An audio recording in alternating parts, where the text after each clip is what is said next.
बिस्मिल्लाहिर्रहमानिर्रहीम। Welcome to conceptual nursing academy. आज की वीडियो में हम BS nursing fifth semester Swat region subject teaching learning and principle इसका यूनिट 2 पढ़ेंगे, जो कि है stages in learning physical environment and wellbeing. Swat region के ऑथेंटिक स्लाइड्स को यूज़ किया गया है। ये आज के ऑब्जेक्टिव्स है जिनको हम वन बाय वन कवर करेंगे। तो सबसे पहले हम बात करते हैं लर्निंग की।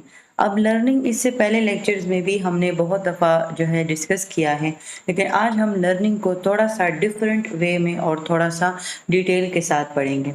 लर्निंग जो है ये हमारे पास क्या है। जब आप लोगों ने टीचिंग की डेफिनेशन अगर आप लोगों को याद है तो एक टीचर क्या होता है, जब वो आपको इंफॉर्मेशन पास करता है तो एज अ लर्नर आप क्या करते हैं कि आप उस नॉलेज को एसिमिलेट करते हैं। वो जो नॉलेज होती है वो आपके बिहेवियर को चेंज कर देती है, यानी कि जब आपके बिहेवियर में परमानेंटली चेंज आ जाए उस लर्निंग की वजह से, तो आप एज अ लर्नर कहलाते हैं और वो प्रोसेस लर्निंग कहलाता है। तो इसी तरह लर्निंग अगर हम स्लाइड के अकॉर्डिंग डिफिनेशन देखें तो ये एक परमानेंट चेंज है। जब अभी तक हम सिर्फ बिहेवियर की बात कर रहे थे, लेकिन अब चूंकि हम थोड़ा सा इसको डिटेल के साथ पढ़ेंगे तो अब हम इसमें मेंटल प्रोसेसिंग का चेंज, इमोशनल फंक्शनिंग का और बिहेवियर का, इन तीनों का जो है परमानेंटली चेंज आ जाए as a result of experience, तो वो हमारे पास लर्निंग कहलाती है। अगर लर्निंग थ्योरी की बात करें तो लर्निंग थ्योरी कहती है कि ये एक कोहेरेंट फ्रेमवर्क है। कोहेरेंट एक दूसरे के साथ इंटरकनेक्टेड है, फ्रेमवर्क एक स्ट्रक्चर है, एक साख्त है।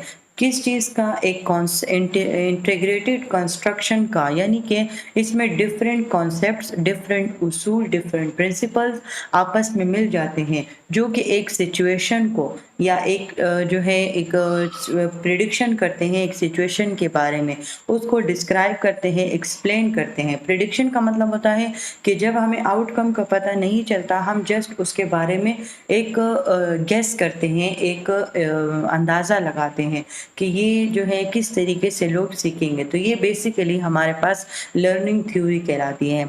लर्निंग जो है ह्यूमन बिहेवियर में इसका एक बहुत इम्पॉर्टेंट काम है, क्योंकि लर्निंग ही जो है वो हमारे बिहेवियर में चेंज लेकर आती है। हम तमाम ज़िंदगी लर्निंग के प्रोसेस से गुजरते हैं, चाहे अगर वो किसी सिंपल तरीका, यानी कि अगर बच्चा है वो किस तरीके से दुनिया को देख रहा है, किस तरीके से वो बिहेव कर रहा है, या चाहे वो कोई अडल्ट है जो कि अडल्ट अपने बिहेवियर को शो कर रहा है अपने स्किल से, अपनी आदत से। आप लोगों ने ये बात सुनी होगी कि बिहेवियर जो है वो एक्शंस एक्शंस और बिहेवियर का आपस में बहुत गहरा ताल्लुक है। जिस तरीके का हमारा बिहेवियर होगा वो बिहेवियर हमारा